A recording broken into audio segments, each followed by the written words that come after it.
So you don't always have to be physically involved to be considered a carer. I believe as soon as you're emotionally invested and you care, you are a caregiver. You come in all sorts of shape and forms. You can be a family member, a friend, a work colleague, even a random.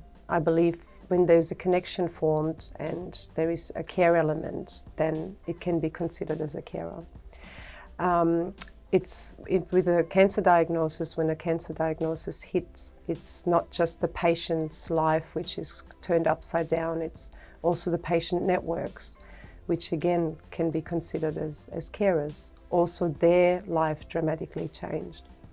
And I think this needs to be acknowledged.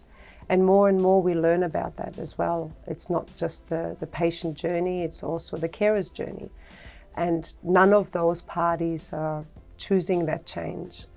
One gets more acknowledged potentially than the other, which is a very interesting part as well.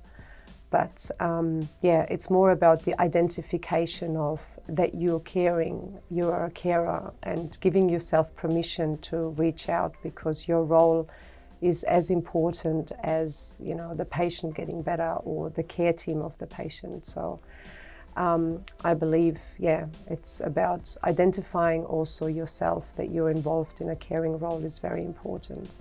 Because the role of the carer is unpredictable, and you sometimes don't know what's around the corner, and every day can be changing depending on the patient needs or their well-being.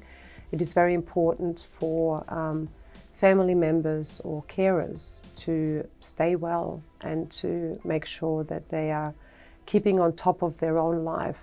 It's very difficult, it's very hard. And again, it starts with giving yourself permission and also learning your own language. I've found that very important. There's a lot of families or carers, you ask them how they are, and then they speak through the patient's journey and say, but my husband's well, or today was a good day because, but you also have to learn your own language, be able to articulate where you're at and if you need support in your caring role.